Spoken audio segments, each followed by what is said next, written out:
Friends, if you're looking for real old school laughs, you're in for a treat because we've got them right here.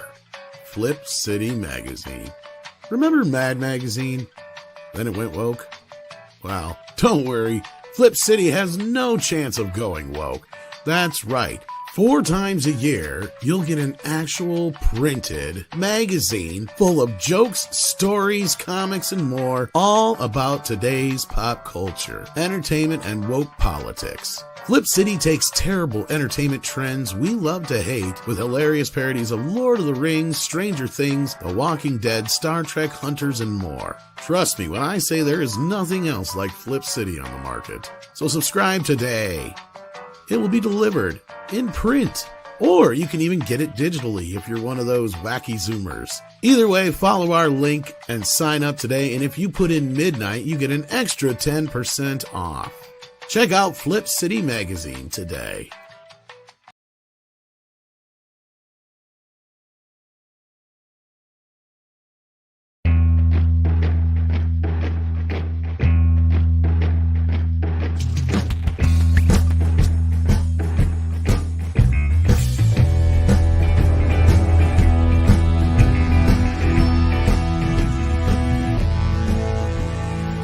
Good morning, campers. It's Wednesday, I think. Is it Wednesday? Yeah, it's Wednesday. Right? It is Wednesday, yes. I can tell by the color of Paul's shirt. He's eating his breakfast this morning. We're not sure what it is. My guess is it's fish-based. No, it's cheese. Good morning, Paul. How you doing? Good. I was. I thought I was going to be late. I was rushing to get my Acolyte 4 video published. So, but it's done. It's live, and here I am. For those I fucked that up. For those mornings when you're not feeling regular, take Acolyte. Yes. When you don't know if you're a they, them, or a he, her, or a Z-them, Acolyte. Well, I've renamed them to the Ejaculite. Ooh, I like that. It's gentle on the stomach. Oh. We also have Andre this morning. How are you doing? I'm doing good. Very busy though. We got many videos to make now with the Acolyte and all kinds of news coming in quickly and with style, so to say. So yeah, we have quite a few bit to talk about because some of that we'll be talking about today. Yeah. Is your melanin low? Take Acolyte. Your last video, or your most recent one that I saw about the mainstream press or whatever, the shill press attacking Critical Drinker and Nerdrotic was really good. We even got kind of drug into that if you saw the video, like through Forbes anyway. Yeah. I mentioned that in that video. That's right. And that was pretty cool. But then while what happens is that I'll see someone else's video and I think, okay, I'm going to be staying out of this particular line of commentary. I went, wait a second, you know what? I've got an angle that nobody else is covering. So yeah, that's kind of like the clue. I mean, that actually happens with me because I watch very few other videos about like people that do videos in our space. I spend so much time making our videos that I have very little time to watch someone else's, and usually I can come up with completely unique takes, but sometimes others have takes or see things very, very similar to what I see. And what I can't stand is when I have a take and I think I've seen something that no one else sees. I do the video, do the audio, hand it in for editing, and then I check out someone else's video and they have come to exact same conclusion. It's so frustrating, but yeah, it doesn't happen often, but sometimes it does happen. Welcome to the internet. Take Acolyte for butthurt. I really don't try. I don't want to be part of the hate train of the YouTube has been accused of that, but I don't think. Yeah, you will have a unique take, and well, the other thing too is publish it anyway, because you might have a completely different fan base following you, and they might be interested in your take regardless, whether it's the other person's whether it's similar to somebody else's, right? I always try to add in something extra, Oh. like some additional context or something to make for it sure. interesting or add something more. Oh, for So, sure. I mean, yeah. I'm not going to go through what my take is, but I'm also adding my own jokes and style Yeah. to it. So, but I really do try not to jump on a trend, although the Acolyte is returning fairly good investment. Yeah. Well, I mean, it Yeah. happens. I mean, you'd put a lot of work into a video and then somebody puts out something similar.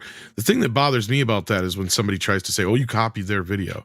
Like the most famous one I remember that happening on was Ghostbusters. We did this very comprehensive video on the Ghostbusters franchise history. And like the day right before or right around the same time we did ours is when Netflix did their movies that made us or whatever thing on it. Yes. Well, you know So what? everybody- Let's be completely honest about it. Rob fucked it up. That's what happened. Let's be honest. Rob our other screwed it up. That's what happened with that.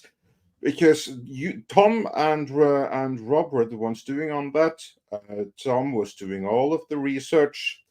I was Rob running was point doing on it, the yeah. narration, and he was doing some of the rewriting, and he completely and utterly fucked it up in the rewriting and in the narration because he screwed up the rewriting, and that caused, I don't know, a delay of 2-3 days at least. 2-3. It caused okay. Since I can actually talk about it, here's what happened. There was one specific part of the story because I was pulling majority of this research from one specific place, probably the same place that Netflix got most of their information from.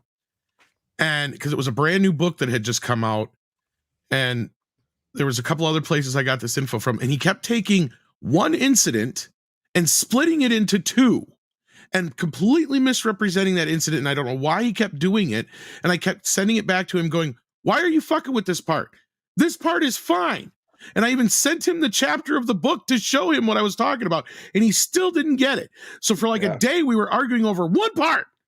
And he couldn't get it. Yeah, but let's anyway, the point is the next day when the video finally got out, everybody's like, oh, you guys just copied Netflix. It's like, do you guys realize that 3 months or so worth of fucking research went into this video? Yeah, you can't just turn this stuff around on a dime. Yeah, and it was so stupid because exactly. Anyway, I don't mean to go on about it. But yeah, we're not going to do that. But still, that really bugged me as well because it was a really comprehensive video, and it was delayed until after the release of that Netflix thing for no other reason than someone not doing full research or taking notes. Which is funny because the same person has claimed that they wrote this entire video since, but let's not go into that. Well, if that person really had done that writing, I'm sure that person would have been able to continue writing that after he was ousted. So yeah. Anyway, that was one of the probably most frustrating things of my life in this business, besides a few other days. But that being said, no, not Robert Meyer Burnett. There's some people. Oh no, in chat. no. Basically, the other Rob that we don't talk about anymore that often. But anyway, so it's been an interesting day. We had a new Acolyte show. Yes, I know we're going to talk a little bit about that. And it's all about your pronouns. It's for your pronoun. No, not quite. No, I know. Well, I can say it's actually a very little part of the episode. Very tiny. But it's there. Well, this one was called The Power of Pronouns. No, it wasn't. It wasn't. I know. But I didn't watch the whole thing, but I did see the clip that everybody's talking about with the they, them thing. Yeah, I didn't think it was... Yes, I think it's stupid. It would work in a context if it was like some gloppy alien thing, like in a, funny joke. He was an alien. So, like, I guess I don't understand the problem with this one, maybe. You know what? It was a minor infraction, and people should not be making a big deal out of it. Yeah, I this mentioned is like it in my video, but I mean, who cares? There's, this well, was as you said, it delivers a good return on investment. But yeah, it's not just you. Here's the thing: Because they kind of like they do make a statement by including it at all, and it's to my awareness, it's the first time that we have had pronouns on screen in Star Wars, but it's not the first time that it's happened. I mean, it's been in both video games and it's been in the books on at least two different occasions. But yeah, I agree. That is not the centerpiece of the episode, and you could kind of like be forgiven for it, because for those of who haven't seen the episode yet, uh, the character in question, where our hero wonders about the pronouns, is the character in the thumbnail. You know, that animal that looks like a mix of a hamster and a beaver. Yeah. And there she's like, what's his deal? Sorry, they, thems. And so you could kind of like be forgiven, because it could be someone who's not sure, is that a male or a female of the species. But so it was fairly innocuous, and it's not a big deal in the episode itself. So It's not like that presentation in Doctor Who in the Shikuti Gatwa, his first show. That was unbelievably overt. Shooty what? Yeah, I honestly, I haven't seen that, so I can't. Oh, that's horrific. Yeah. That's a moment of massive cringe. This I didn't care about. This was the best episode so far of the 4. That's not saying much, though. No, it's not. You know why? Because nothing happens. That's why it's the best episode. This is true. I agree that this is the least harmless, episode. Basically, is what you're saying. Well, yes, kind of. It's harmful. The one that's mostly Yeah, it's the least harmful. Yes, it's the one that comes closest to mostly harmless. That yes. Is correct. This is the episode that Grace Randolph was going on about. Oh, this is the best episode and her favorite, and how this is the episode that's going to win people over. I cannot see anyone being won over by this episode, but I will say that it was the by far most harmless of all the episodes that have been released so far. That's what I just said. It was the most Star Wars-y as well, because it had a Sith in it, even though that Sith appeared to be a refugee from the Purge franchise. And it had a red lightsaber in it. So, like, now we are at least back into Star Wars iconography. But beyond that, yeah. Well, another thing that stood out to me was kind of like the character development. I used to be of the opinion that that Leslie Headland was a skilled writer. She was just not a fit with something like Star Wars. But I think that that's an assessment I may have to reconsider, because the character development in the evil twin of May that just decided, oh, you know what? I'm going to do a complete 180 in everything I've done so far. I'm going to go hand myself over to the Jedi. No. They won't arrest me. It'll be fine, because I've changed now, so it's okay. They'll forgive me for killing 2 of their ranks. It's all good. Well, I mean, she might be right, because clearly the Jedi didn't care enough to celebrate their deaths. Well, probably she is right, because it's written by Leslie Headland. There was no ceremony. No one was sitting Shiva for them. I mean, it was, what were their deaths worth? Nothing. So yeah, this was a very funny, big nothing episode. I mean, I've mentioned this in my video. What I thought was funny is that they brought down a fairly large contingent of Jedi, nameless Jedi. And I thought once they got into the woods, we'd have a really good replay of the Predator movie, where each one of them would start getting picked off one at a time, and we'd get just absolute panic. That's what I thought would be really, but they didn't do it. My favorite part, though, is when the investigator kept slapping the Acolyte chick's face, and she goes, She's my daughter. She's my sister. She's my sister daughter. Oh wait, that's Chinatown. I watched that instead. Never mind. Well, my wife was watching Guess Who's Coming to Dinner, There you go. which is, I think, a much better choice. It's a. I mean, are we talking about the show now officially as part of your Midnight's Edge right now? Is that the Well, we have been doing that the past Watch 10 it, minutes, yes. I believe. Yes, Okay. he said I have to watch now. We didn't formally introduce it, but we just started with it. So let's just continue. Yeah, so Just so everybody knows, I'm under formal protest. But I'm I think it's fascinating that not Ezra Miller was strung up by his feet in that loop trap, and I had to watch it twice because I didn't know whether that was a loop trap that might have been set by the Wookiee as just something that protected his grounds, but it looks like it was set by May for two reasons. One, for whatever reason, she had to hinder his progress, that she had to stop him from following her, which that wasn't really clear why she needed to do that. But it was also to fake out the audience. So when Zippermouth shows up at the very end, we're all supposed to think it can't be not Ezra Miller, because he is strung up by his feet. So this person has got to be someone completely different. But I'm fairly certain we're all guessing that Zippermouth is not Ezra Miller. forget it, Paul. It's Acolyte. Well, he's the Acolyte, right? Yeah. Well. Yeah. And I can't get over that Smilo Ren name. I really thought that was a name you guys made up for him because he has that stupid zipper smile. Well, that's the name of the character. Yep, but I'm calling him Zippermouth because we all come up with our own names for these things. That's part of the and rule. To me, like a refugee from the Purge franchise, because that helmet, I was like thinking first, like it looks cool. Doesn't look very Star Warsy though. It looks more like something from the Purge.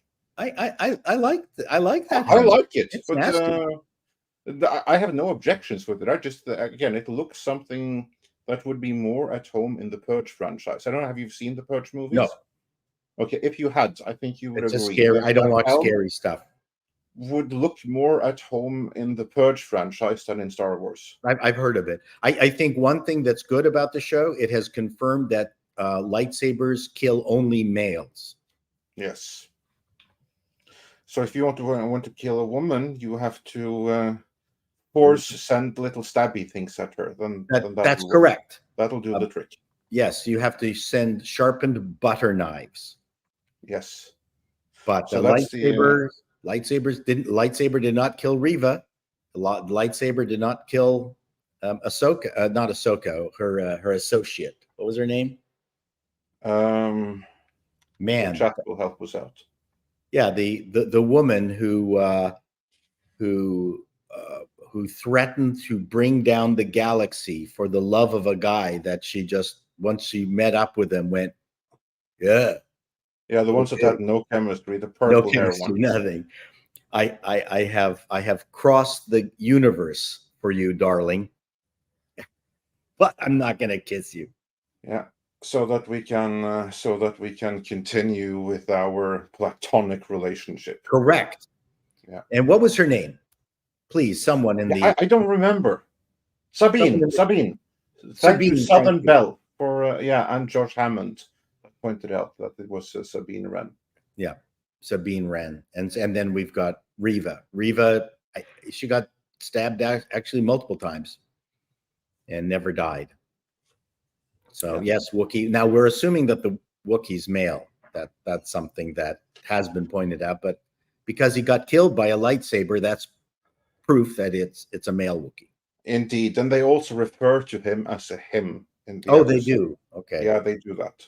It's so funny because he's one of the most iconic characters in Star Wars, and he's barely in it. He's barely in the show. I kind of miss. Well, to be fair though, Chewbacca is one of the more iconic characters in Star Wars, and this isn't Chewbacca. This is just another one of his species in general. Right. Yeah. And when the Acolyte told May that she needs to kill the Jedi without weapons, did it mean that he would kill a Jedi on her behalf, and that would constitute a completion of that bond? Well, the way that I understood it, it was you figure out a way to do it. And if you can manipulate someone else into doing it for you, that probably counts. That counts. Okay. I'm just speculating Oh, here. no.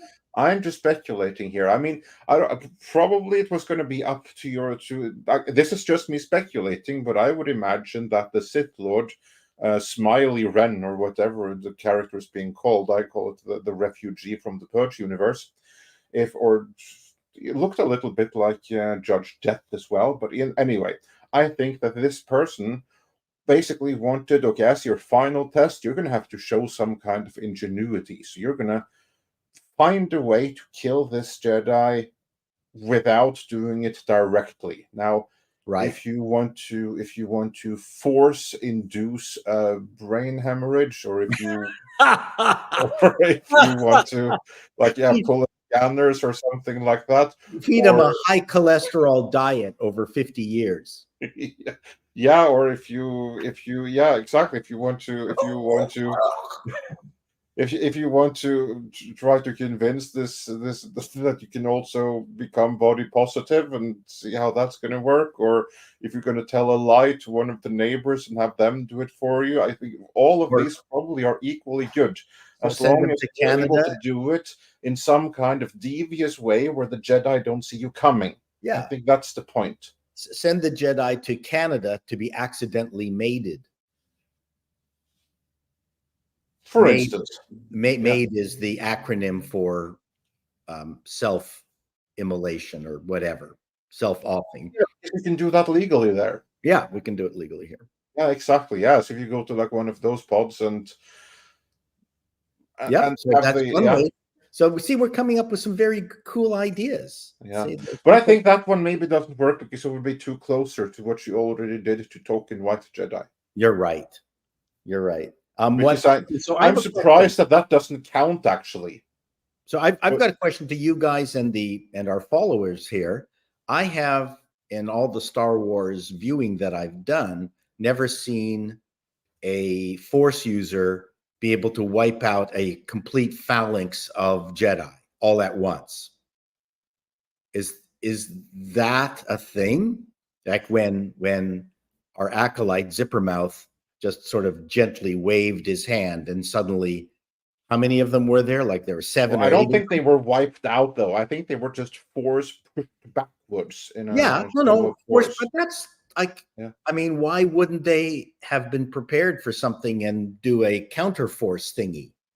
I mean, this is what I don't understand. If I were to guess, I should imagine that these Jedi, they have all gone to the academy and they have all learned their Jedi combat the way that we saw there in the academy. Right. You do this move, you hold your sword like this, and more strength, a little bit looser on the stance here. Yeah, very nice acrobatics there.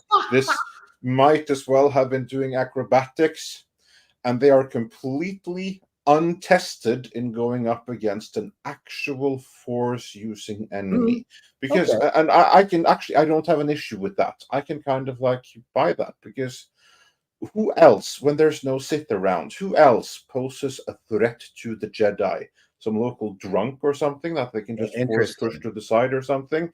Who else is going to come at them with a lightsaber or anything, really? Who else is going to ever force them to actually hone their skills? When are they going to be in a combat situation?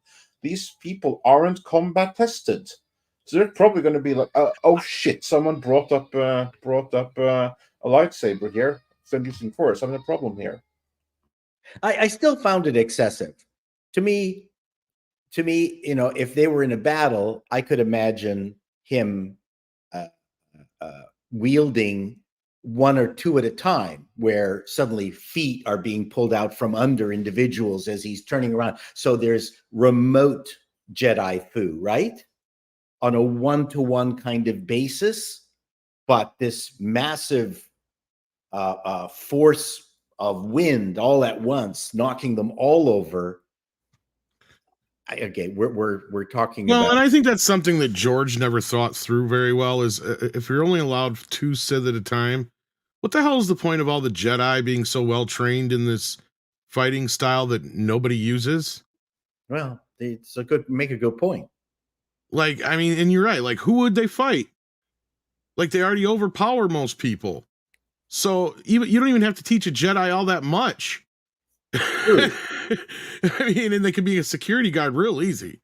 Like, just like, you know, I always kind of wondered that. It's like, if you really don't have that many bad guys to fight, it'd be kind of like a bunch of ninjas training for, you know, no good reason. Well, they're It's bullies. They're galactic. Yeah, bullies. kind of galactic bullies. Yeah. So they are like cops. No, I'm just kidding. I saw you take that chocolate bar from the store. Yeah.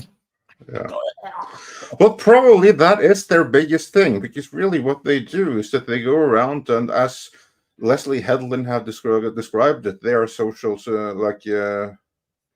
not social security, but like social workers. You know, kind of like the people that wanted to defund the police all wanted instead. Yeah, but they're social workers with a deadly weapon.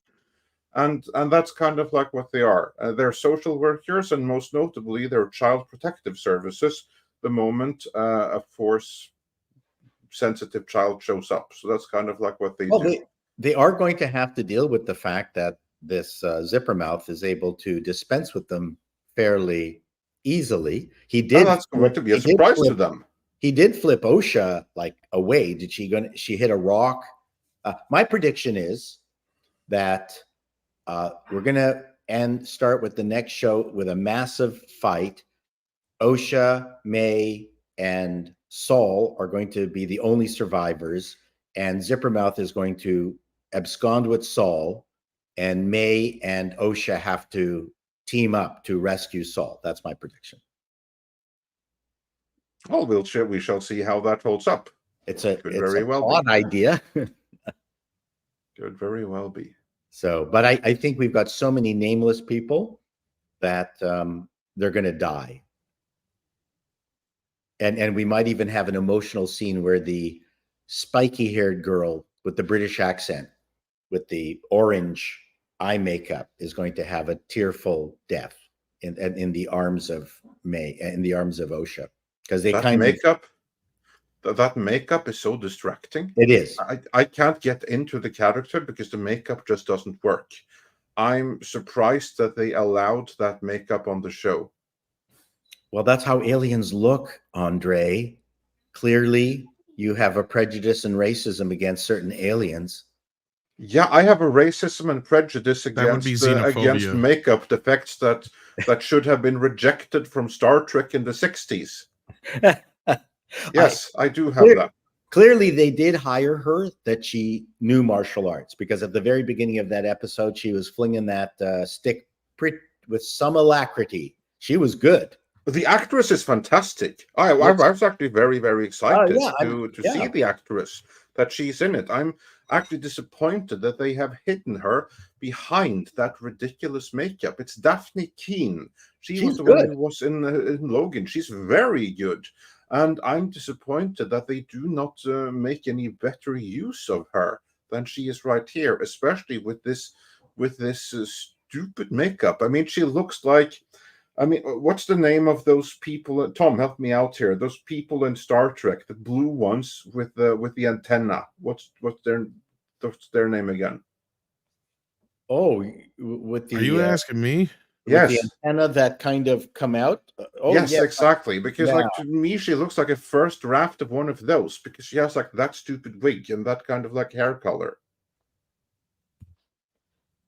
Andorians. Will Bloom, help me out in chat here. Andorians. I was lost. I wasn't sure what you were talking about. She looks like an Andorian reject in a sense, by which I mean. That's all we need to do is ask. I was gonna say, you guys start talking about Star Wars and I just tune out. Anyway. No, Star Trek. This was, yeah.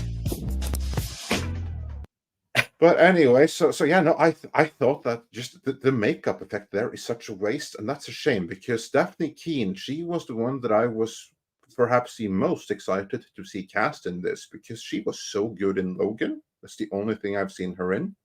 but I was excited for her to be able to shine in this. Her They couldn't even do that right. Her acting is excellent in this. It is. Her delivery of her lines, she makes everything sound so believable. Yeah, no, she's good. She's really good. I mean, there's nothing wrong with the talent here per se, other than the ones behind the scenes, and that's. No, the talent is I kind of like wish that they would have found something where they would have put her skill to better use, and not hide her behind that ridiculous makeup. Because the makeup is just distracting to me. Well, I'm going to say something heretical. Even Amandla, I don't mind her. She's cute, but she can't do that David Cronenberg, Jeremy Irons two character thing. Now maybe she was directed not to do it. She doesn't have that range, but when she's talking with, and I can't remember her name, the woman you just mentioned, when they're together, Daphne Keane, they actually have some chemistry. They actually sound good together. I'm actually glad that you brought up David Cronenberg, because now I also know who else he reminds me of. Zippermouth right there. I'm going to bring the picture up on screen here. He actually reminds me of David. Maybe it's a coincidence, but David Cronenberg. But it reminds me of David Cronenberg from the movie Nightbreed. You see, it's like the Zippermouth. Yep, it is. Yep. Which may be a complete coincidence, but since you reminded me, hey, why not? I mean, I think the connections are fun. That's what having experience and having seen things that other people haven't seen. That's what we bring to the table, right? Hopefully. Yeah. So yeah, very interesting. Also, fun side note: Nightbreed is another LGBTQ story. Only it's tremendously good. Yeah, and the camera work is it's so funny. The show. Someone said it feels like CW, where you can tell these are sets, and then they walk on different paths under a tree root or something, and then they'll assemble in kind of a Star Trek tableau. And I'm going, oh, really? You're doing the Star Trek directing tableau, which I love, but it seems very staged. Nobody is huffing and puffing. No one is scared for their lives, which is why I thought if there, it would be so neat to see, the part of the mystery is that this large contingent of Jedi that landed on the planet start getting picked off one by one, and then just start really fear just suddenly gets thrown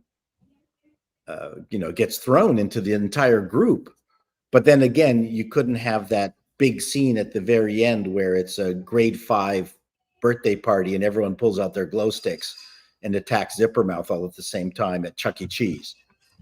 So it's such a silly show. It's so unbelievably, inoffensively dumb. Ahsoka, I found offensive for whatever reason. This, to me, is laughably awful. I don't know. I don't know if there's a difference. Yeah, no, I see where you're coming from. And here's like the thing. Let's be completely honest. Many people were biased against this show to begin with because of its production history. Let's not deny it. Because of everything that went into the production of it, even just the manner in which it was greenlit, everyone were biased against it. Well, the audience is not in the audience. But even beyond that, it still had the opportunity to turn everyone over by being good. Remember, people were also predisposed to dislike The Mandalorian in the aftermath of The Last Jedi. People, many instantly rejected even Cara Dune as another girl boss. I remember it well. Because Mr. H Reviews and myself were pretty much the only one that were like, oh, no, this is different. from the very first moment she appeared on screen. And then what happened after that? Everyone was won over by the series' own merits. And the same thing would have happened on The Acolyte if it actually had any merits on its own. But it doesn't. It's dull. But and in a weird way, it has found a groove that I can see people enjoying. Like I can see it. To me, someone could fall in love with the fact that the lead is just cute.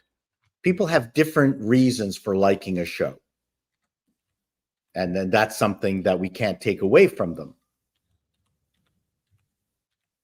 And there's people who are just illiterate as to good storytelling, and they think this is just fine. This is the epitome of storytelling, especially if you spent most of your time on Tinder. Well, too bad that that the people who you are describing there are the ones making Star Wars now.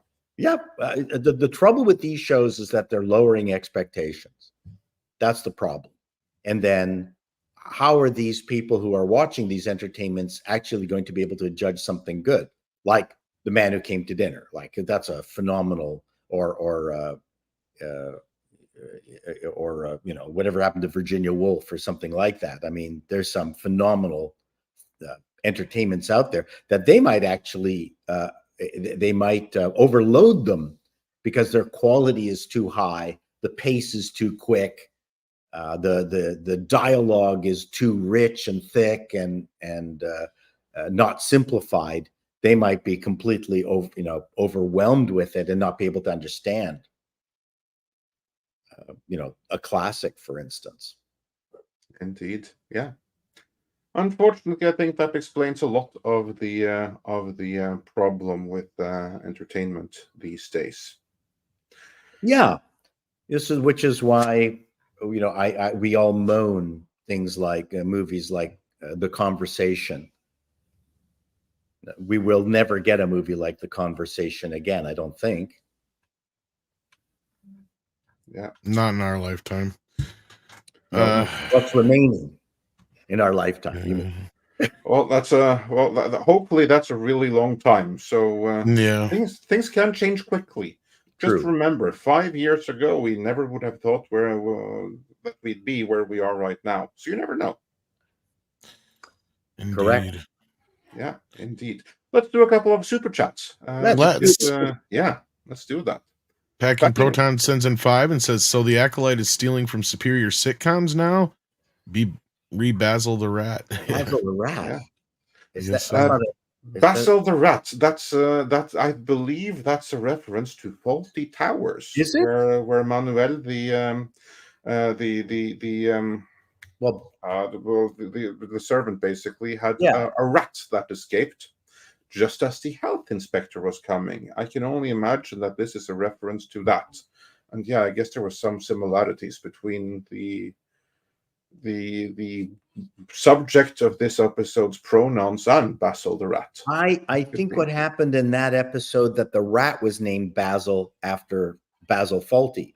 I think that was, trying to remember the episode. I think that's a really obscure comment there. Good for you. No, it's called Basil the Rat. That's the name of the episode. Basil the Rat. Yeah. Yeah. Bravo. Packing Protons. Full marks. Know your classes right there, and of course, so does everyone in the chat. Instantly references to I'm from Barcelona. So yeah. And then we've got Ruby who gifted a membership. Thank you for that. Dr. Long Dongler's been a member for 31 months, and he sends in a £1.99 to remind you to pound that like button if you haven't already. Anthony has been a member for 2 months and says, greetings from Denmark. You guys really brighten my day with your great content. Well done. Well, thank you. We do our best. We got Packing Protons here with 5 who says, I learned cleaning up the town finally came out thanks to you guys. Been following that progress in Hell documentary for years. Oh, you finally got to see that? Oh, cool. What he's talking about is a Ghostbusters documentary. Yeah. And then Newark sends in 10. Go ahead, Andre. It says it's a reference to Basil of Baker Street, the great mouse detective. Ah, okay, yeah. That I actually never seen that movie. I have to fix that. That would be Disney's version Yeah. I did see that. of the of Sherlock Holmes, basically, where I believe Sherlock Holmes is a mouse, Yes. but the villain is a rat. Yep. Yeah. So yeah. And then we've got Coffee Lover, who's been a member for 17 months. Thank you for that. Waltman sends in $4.99 and says, Marvel is back, baby. No, not the movies or TV, but the collection of classic Marvel vs. Capcom fighting games with Punisher beat 'em up. Oh, Yeah, I saw that. awesome. Yeah, that's fantastic. And that was a really great beat 'em up as well. It's basically made using something very, very similar to the Streets of Rage 2 engine. Kind of plays a lot like that. The game was also ported for the Sega Genesis very late in the Genesis lifestyle. And unfortunately, it doesn't quite hold up with the arcade. But the arcade game, yeah, it's a really, really good one. And Chipmunk of Vengeance has been here for 6 months. Thank you for that. Packing Proton says Star Trek Prodigy has a non-binary character that actually makes sense. It's some kind of gaseous like form, like a living nebula.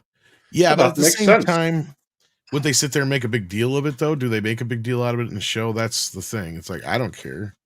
And also, here's like the thing: if they do that in Star Trek, then it's a non-mammalian life form. I mean, if it's a gaseous cloud, there's no reason for it to be subject to the male and female dichotomy in the first place. So it's kind of like Pat. Yes. Exactly. They wouldn't know how to address it, which makes sense. Yeah. So anyhow, Nelson Sharita says, Andre, how do you really feel about Rob? Yeah. Yeah. Well, I probably shouldn't have. I was just so frustrated after having listened to falsehoods about what went down there for several years now. You know what? Considering all the apologies I've gotten from behind the scenes, I think at this point, yeah, whatever. Yeah. I feel sorry for him. That's what I feel sorry for him. Yeah. I don't. He picked this poison. Let's put it that way. Ryan sent in 20 euros and says, what would be the downside of Iger if Iger fired everyone in Lucasfilm, removed every post-Lucas Star Wars content and reset? First of all, Ryan, I mean, this is a lovely thought, but I highly doubt this would happen. But let's just play devil's advocate for a moment. What would be the downside if Iger fired everyone in Lucasfilm? There wouldn't be a downside to that, actually. Removed all the content. He would probably be the most popular person this year. I mean, but it would never happen, right? Because he even said that the buck stops with me on Star Wars and nothing has changed. Yeah. If anything, it's gotten worse. I think there's two sides of it. If he were to do that, I think he would be very popular with not with the people that made it. He would be very popular with the audience. He would be very popular with the shareholders that actually want to earn money on their Disney shares. But he would get pushback from within the establishment of Hollywood, because how dare he do that to Kathleen Kennedy? And I think he also would get some level of pushback from his backers, i.e., your BlackRocks, especially BlackRock, maybe less so Vanguard and State Street, but especially BlackRock. Like, this was, you just went against the whole narrative. Here we've done all of this beautiful progressive work that we are all behind at the corporate level, and you just undid that. So I think that he would get pushback from the corporate ESG side and all of his friends, which back that, and he would get praise from everyone else. And then it's a matter of what matters more to him. I honestly don't think Star Wars is ever going to be fixed, and I'm not trying to poo-poo on anybody's parade. But I mean, the chances are so slim, because even if in the next regime that does come through Disney, they're not going to do anything, because God forbid, because then they would look bad if they screw it up more. So they'll leave it alone, and then the next regime after that might try something. But by that point, we're talking, what, 10, 20, so many years down the road? Paul's not going to be with us no more. I'm just kidding. I hope you Yeah, I are. hope I'll not. probably won't be, but yeah. To me, what is really telling is how far Disney has drifted away from doing things in a professional way that has been the tried and true method that has been the source of success for entertainment, especially in the TV front. And I would say Acolyte being on Disney Plus is TV for all intents and purposes, is that you've got to, and I think Disney Plus and streaming to some degree is actually a home for people who are completely undisciplined in writing and producing TV product. In that, if one of the things that I don't understand is if they really wanted to find out how this thing was going to work at all, it should really have been played on ABC. And there's multiple things, arguments to this. Is number one is Disney is a product of the internet, so it is going to be potentially scorned by those of us who comment on the internet. They are in our hood, essentially. If they want to protect it from these people who are shitting all over it, then they should have produced this for ABC. Now, ABC, as a broadcast network, it'll still attract potentially way more people than anyone will see it on Disney Plus, with the added benefit of actually having commercials and actually making money. But the issue is that they don't have anybody producing the show with the kind of discipline that would allow them to do a 1 hour show. They would have to be 1 hour. They'd have to be 44 minutes with the commercial breaks. And with those commercial breaks, they would also have to write mini cliffhangers, as any traditional hour-long show always had to do and continues to have to do to keep the audience interested through the commercial break. You know what I'm talking about? These people. So in a weird way, Disney Plus streaming protects incompetent people. Yeah, because we've reached this point now where a lot of these shows are basically, they're not shows anymore. And it's funny because last night we made money. They would have made money. It's Star Wars. I'll guarantee you they would have initially had a pretty good pick. And we had an interesting conversation last night about everything going down with the Friday the 13th franchise and Brian Fuller getting fired from the TV show and all that business. And we had a lot of questions come in, and I couldn't, normally, they'd be questions like, well, no, that's not how it works. Well, because of how Disney has started to do things in some of these other companies, you almost have to kind of say, well, this is an exception to the rule, or that's an exception to the rule. Because you're right. Basically, all Disney is doing is making these 2.5, 3 hour long, 4 hour long movies and then chopping them up. They're not thinking about actual episode structure. They're not actually thinking about giving you a hook at the end to make you go, God damn it, the show's over. I don't want to wait till next week. See, that's the thing I don't have with any of these shows. The closest one to it was The Mandalorian, and that's probably because you had the pedigree of Favreau and such behind it, to where they understood how television works. And that's kind of the thing we're running into with a lot of these, is I don't think a lot of these executives understand how television works anymore. Nope.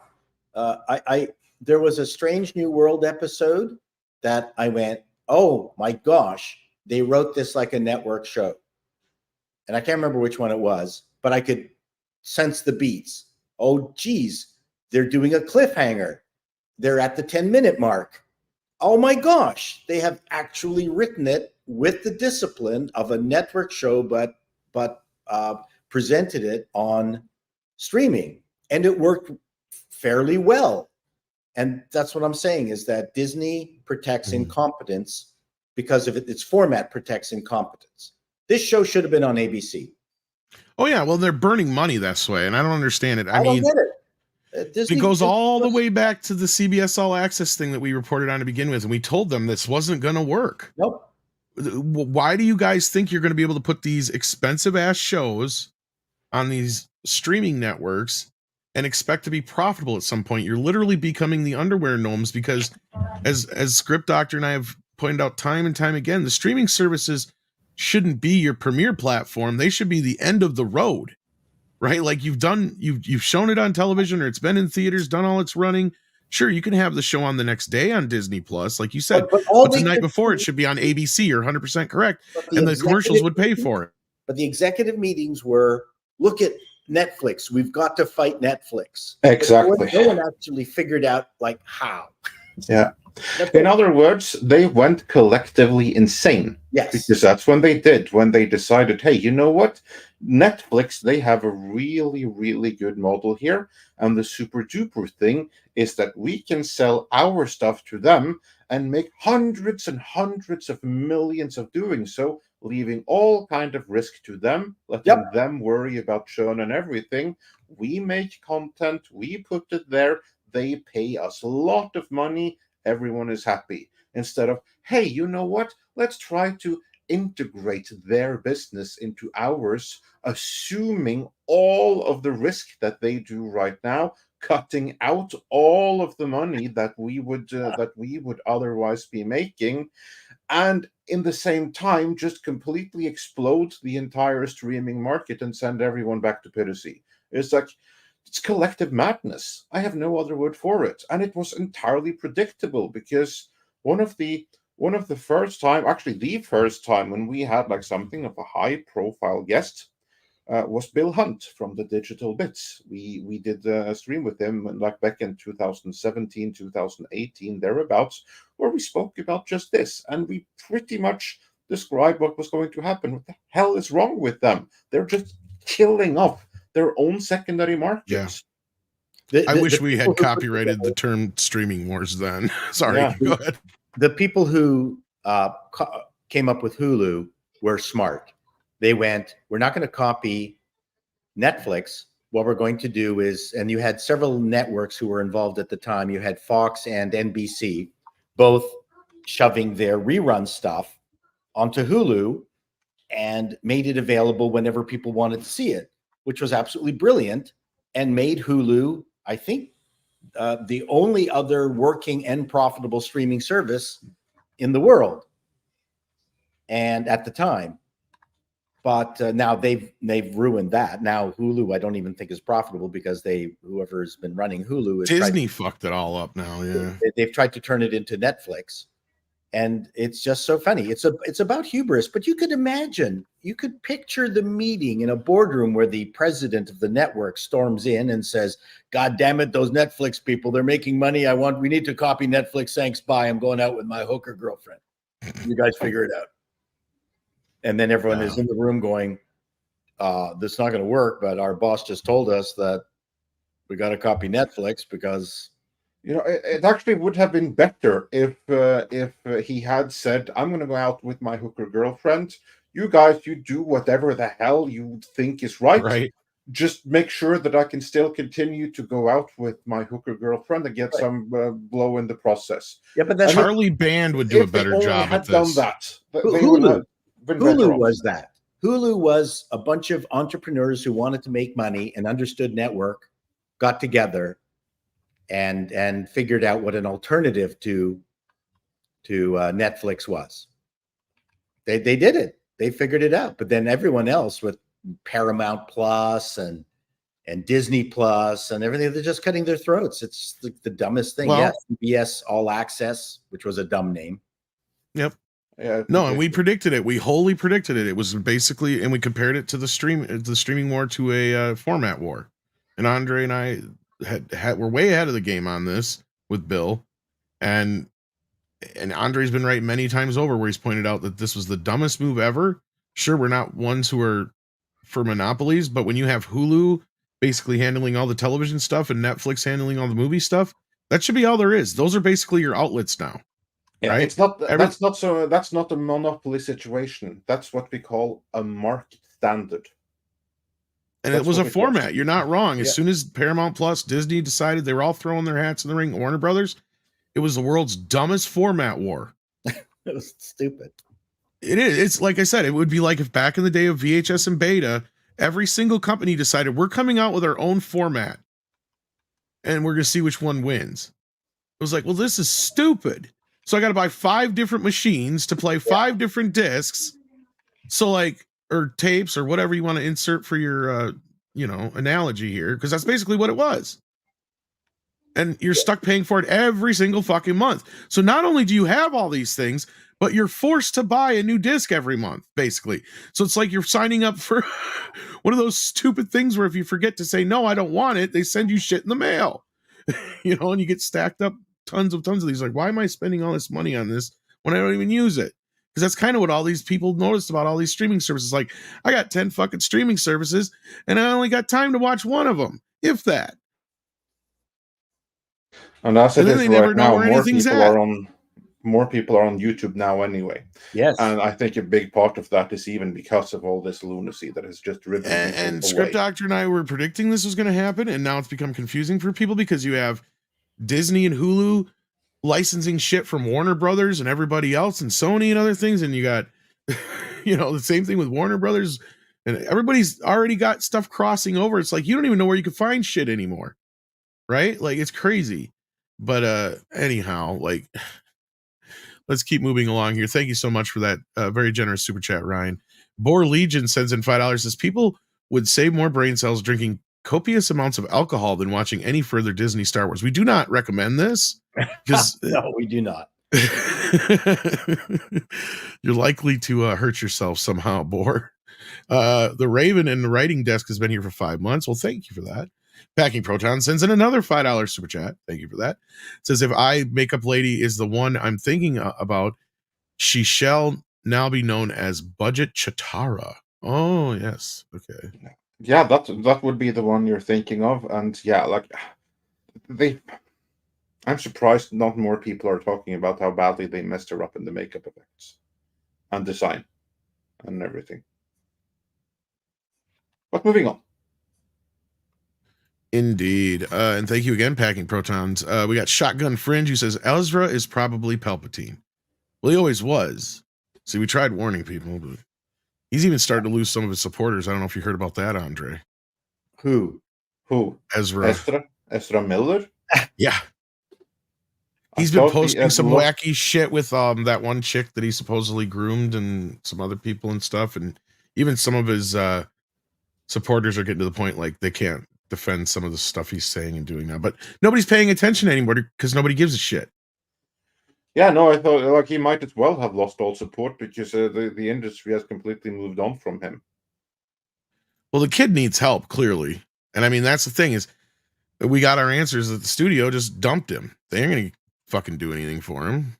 Yeah, no, they have no obligation to. It's just another employee that has lost them a fortune already. So why would they spend any more being social workers for him? I was just referring to his half-assed apology tour. But anyway, Rodney A. Brubaker sends in a $2 super chat. Says, recommend for Empire fan series for good Star Wars. Are you talking about the animated one that the Heir to the Empire one? Yeah, I've been hearing things about that. That might be one you never know I might check out at some point. I'm not usually into fan stuff, but and not because I dislike it or anything. It's just because it just reminds me of things we could have and we don't have. Kneework sends in another 10. Thank you for that. Says, whoa, I actually caught you all live. Well, we're glad you did. Yeah, absolutely. Glad to have you here. Hello, everyone. Love what you do. Hello, Chato. Chato would fire me if I tuned in while I'm at work, so I don't. Ha ha ha. Oh, so this is one of your workers, just so you know. Oh, okay. You might have to go catch them I'll on. have to figure out what their handle is. No. Well, Kneework is their handle here, but you got to figure out what their real name is. Yeah, I mean, yeah. It's a reference to. Oh, we got this one already. But yes, thank you again for No. That was him clarifying. That's we got that earlier though. But you brought that up. Yeah, earlier. but that was someone else who clarified. Oh, was it? Okay. Well, I thought you brought this one up but too. I thought you're right. The rat in Fawlty Towers was named Basil. Also, yes, it was. That's what I thought that because the whole episode was also Basil the rat. So it may have been a mistake, but it was an honest mistake. And thank you, Nira. You can both be right. Clarification. Indeed. Double and then entendre. Snail Messiah sends in 20 Danish kroner and says, Andre, why are you at Copenhagen? Yeah, rub with salt. Or why aren't you? Sorry. I would have loved to been. The big reason why I'm not is because I have some personal commitments where I am right now, which precluded me from going. But I actually really, really wanted to go because in Copenhagen, they have some bands that I actually really, really wanted to see that I haven't seen live before.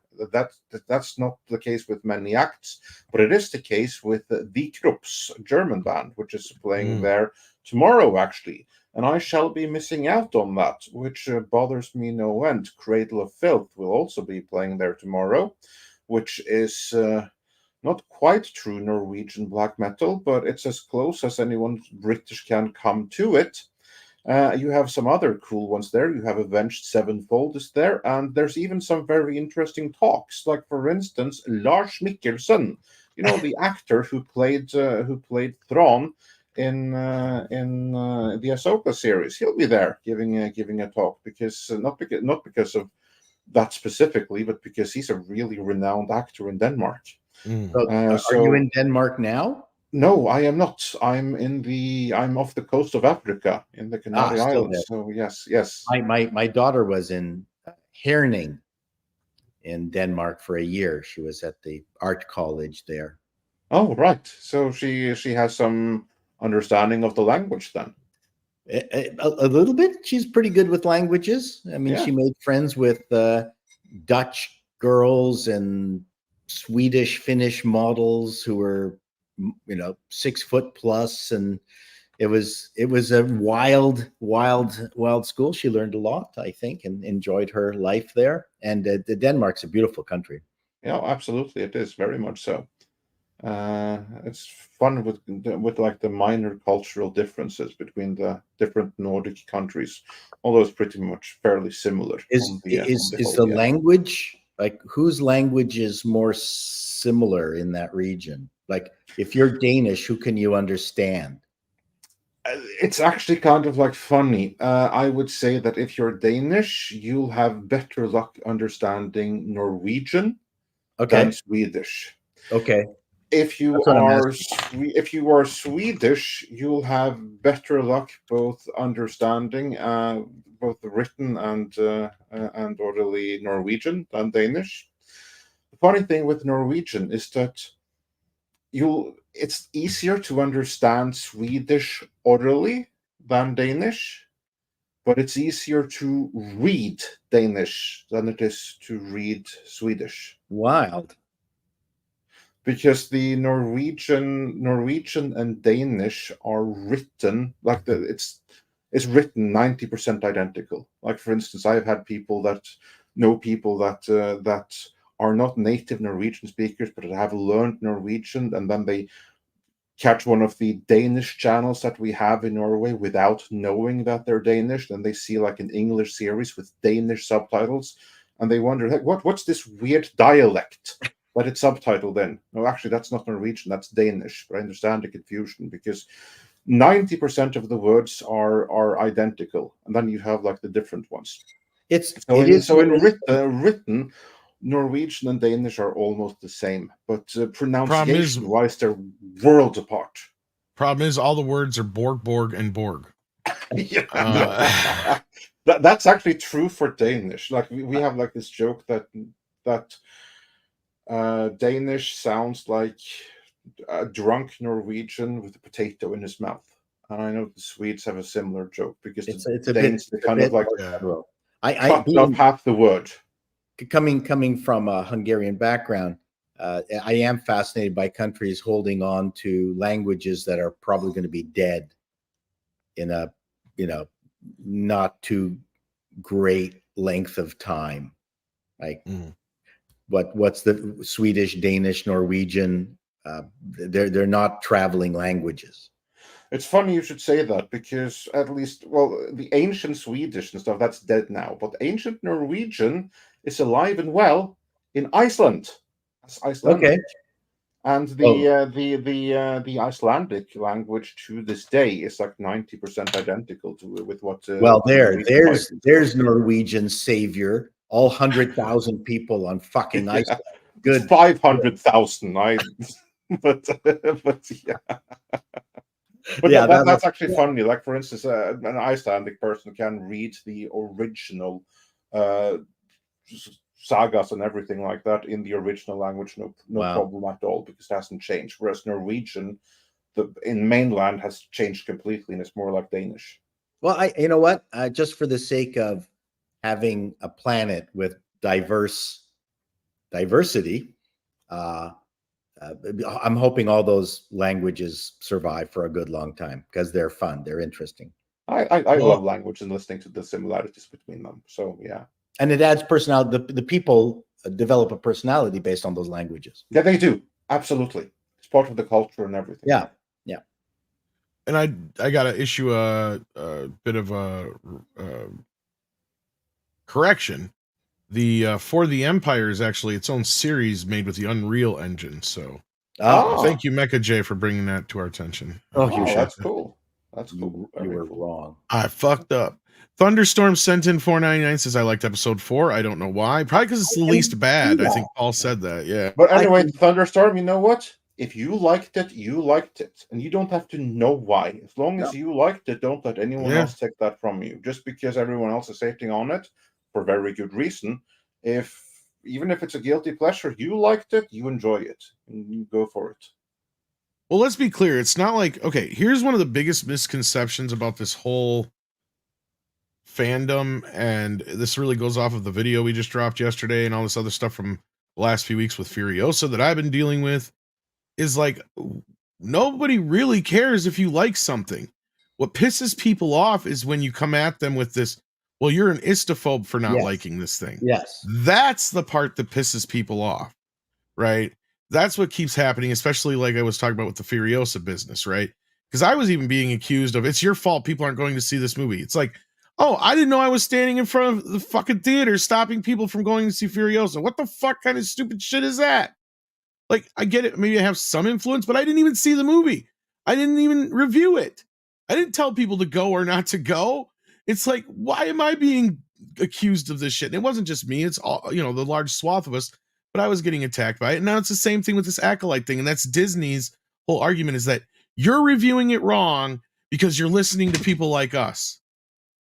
Oh yeah, let's get into that right away. Namely, the critical drinker and Nerdrotic being blamed specifically. And that one was funny because I think, here's the thing, and this is the reason why I think Looper retracted that video.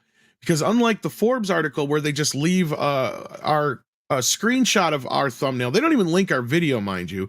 They just popped a screenshot of our video and they're kind of floating in the article. They don't exactly say us, but we're just the only example they use for some reason. Which I don't mind. Whatever. I don't give a shit. I'm more pissed that they didn't link the video, Andre.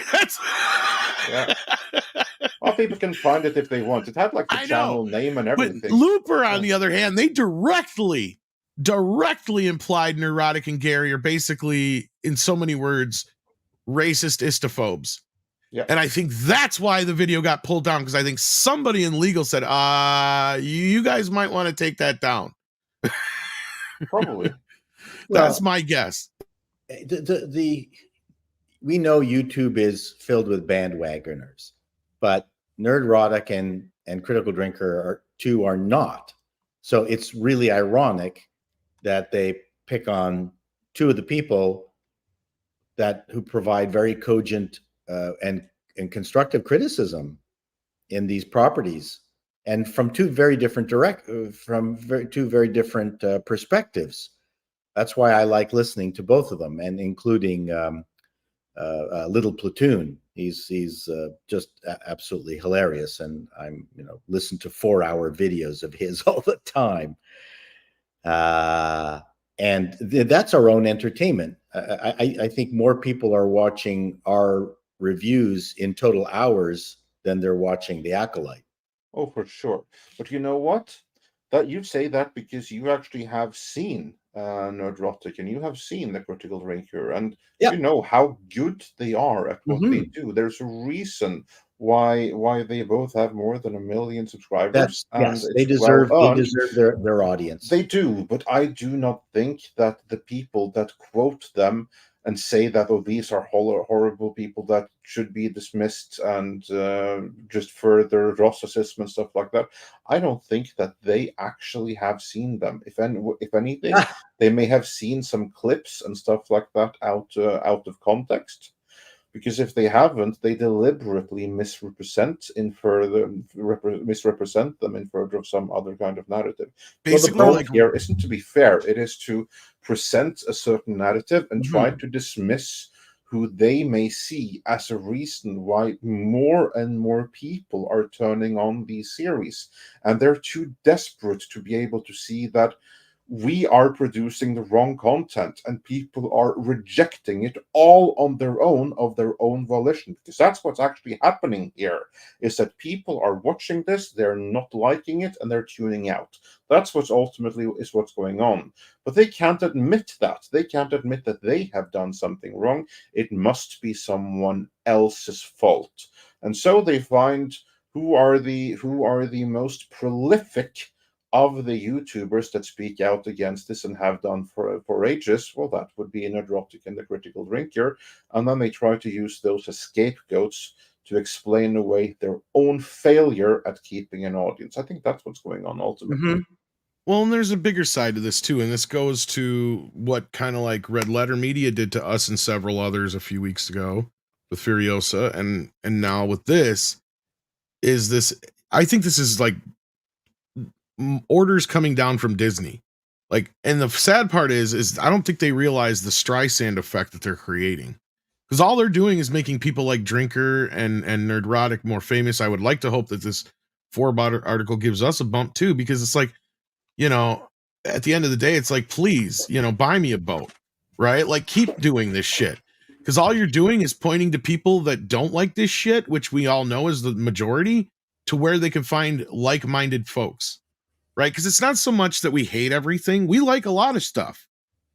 But what our audience does is have similar interests and tastes to us, and they're not finding that in the media, right? Like, they can't go to any media outlet. Like, even like back in the day, I used to, frequent AMC Movie Talk, and it eventually became Collider and all that stuff. And that's why, yes, there is a bit of respect that I have for people like Campia, but that respect has gone out the window because they're a perfect example of what the media has become, right? They're nothing but a puppet now.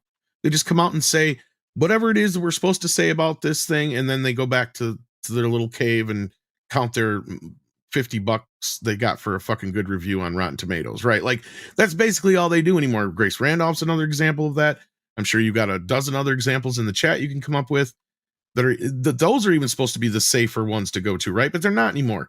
So that's why people like us, Gary, and all the others, and you included now, Paul, have gotten such a huge following, and you lovely people out the audience are here, is because we're not going to sit there and feed you full of shit. We're going to feed you full of culprit lines. We're not getting any special treatment from anybody. In fact, if anything, I'm waiting for this stuff to come out the next week or so with the Disney stuff with the what's his face, the Veritas guy. I just that's forgot his tomorrow. name. Yeah, and I have a feeling that a lot of us are going to get named in this shit. Maybe not us specifically, but I guarantee you names like Gary at Nerdrotic and the Drinker and stuff like that are going to come up in these conversations that they're probably having with people, because I don't know if it's going to be more of a corporate thing where he's getting into the financials of things, because this could be, him getting and trying to dig into what happened to the, the whole investigation that was supposed to be happening over the gift card conspiracy thing, or if he's just going to go in and see how deep this woke shit goes. And I think we're going to start seeing, because he said at all parts of the executive level. So does that mean Marvel and Lucasfilm and all that other shit too? Are we actually going to hear where Kathleen Kennedy even comes out and says, yeah, that she got rid of Gina and she wants to take care of all these YouTubers? Because I'm still not convinced that all of a sudden we can have these great videos and then they just stop fucking dead. And you've got all these other Star Wars YouTubers now whose videos are getting demonetized left and right. I'm not saying there's a fire yet, but I sure do smell fucking smoke. Just make good movies. Shut up. That would right, be Paul. the solution. Yes, actually, that would be how they didn't get into this mess in the first place. O'Keefe, yeah, Everyone that's his would be name, and better off. I can't wait to see what he's got. I think that a lot of these people have such egos that they think that they're William Randolph Hearst and and John D. Rockefeller. Oh, for sure. That's what they are. Those two had massive power at the turn of the century. Massive. They really could cancel you. They had multiple ways to cancel you. And I'm actually writing this up. But they couldn't just cancel you. They could disappear you. Well, that's what I meant. Yeah. Multiple ways of canceling you. It's like, let me put it to you this way, Paul. There were certain people that we weren't supposed to mention for years because we were concerned with lots of things that could happen to us. No, absolutely. But these people think that they're Hearst and Rockefeller in their own world. They feel that they're invulnerable and they don't deserve this abuse. They don't understand where this abuse comes from, and they don't like it. Yeah. Well, and I hope a lot of them get doing all this canceling stuff. Well, and hopefully they'll get a wake-up call, because I'm not one for canceling, and I don't think people should lose their jobs necessarily. But if you're useless and you're not doing your job, then maybe you need to find a new line of work. The difference is that these people are spending other people's money, and these other people, for whatever reason, condone it. It's very different from entrepreneurs who are spending their own money on their own projects and living or dying by those decisions. This is a whole new thing. So Kathleen is not spending her money on all these failures. No, they're being activists on Disney shareholder dime. And Disney is, I would say, a hijacked corporation where you have a majority of shareholders that have kind of like taken over the company at the expense of the smaller shareholders. Yeah, which I'm not one. No, I don't know why you would be at this point. I'm going to go all in on Disney. We don't recommend anyone doing any kind of like buy or sell recommendations or anything like that here. I'm the last person. Buy the index. There you go. No, but your name starts with C, so you'd be higher up. Chato, yeah, I guess. Yeah. You'd be before me even. Wait, what are we talking about? I don't know. But no, like, yeah, this whole thing with them coming after us, I'm not surprised. And it just tells me that they're reaching their point of, we may be getting even closer to the final read than we realize, because that's the desperation point, right? When they're literally pointing at them and going, oh, those are the problems. Those guys are the problems. You see, because what they're trying to do is turn those few that are left against us, right? Because that's what they're trying to do to get us to go away and leave. But I think they're slowly realizing that there's not very many of those people left. And that's what I've been saying about this whole thing with the Acolyte, and going to the Forbes article specifically, where they're like telling you that you don't know, you, the audience, you guys out there listening right now, all of you are rating this show wrong. Okay, 15 is too low. Like, as much as they hedge it and saying, yes, it's got this problem, it's got that problem, but you don't understand how to rate things, guys. And you're listening to these quote unquote rage baiters, and you're rating this show way too low. It's not that bad, is what they're trying to say. And it's like, you're being too mean to the show. Now they're literally trying to guilt you into giving a show a good rating over diversity. Who's being guilted? Sorry, who's being guilted? The audience is. So I don't know if you've read this article or you've watched the video that we're talking about, but they go through this whole diatribe where they say that our way of reviewing these shows is wrong.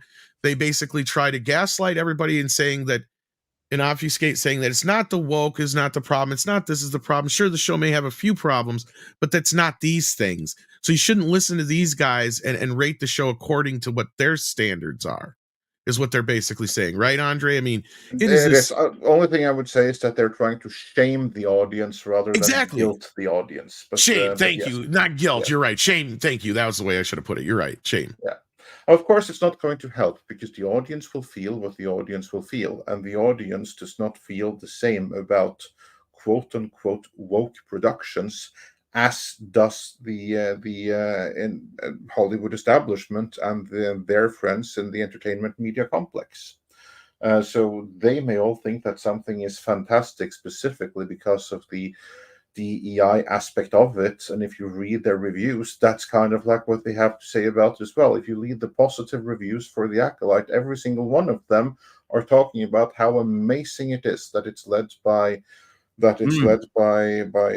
a predominantly black female cast, and it's so inclusive that it has space lesbians and everything like that. That's what they're praising about it.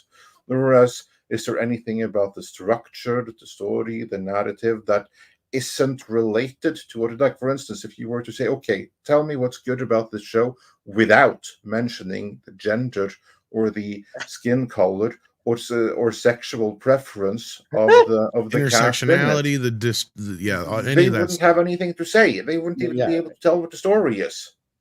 And those are your positive reviews. And that only goes to show that there's a problem with the show, when the only ones that are actually able to talk structurally about what is wrong with the show itself, outside of the sexual preference and gender and skin color of the cast, are the negative reviews. Everyone that does an actual analysis structurally of how this is put together comes up with a negative review. And that means it's a show Yeah. that actually deserves a negative review. Now, if someone likes it, that's cool, and shouldn't take that away from it.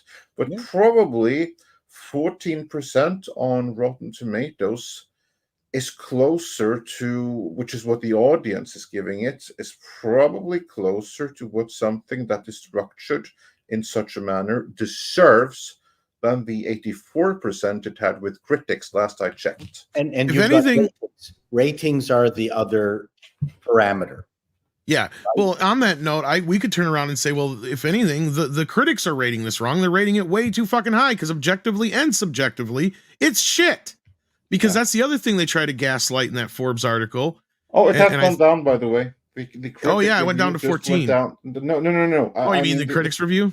It just went down to 83%. It was Ooh. 84 when we started this stream. Now it's down to 83%. And it started which in means the that, 90s. yes, which means Someone that put more together- negative reviews So- have come out for episode 4. And Well, this is what the problem with the reviews are on, well, for anybody.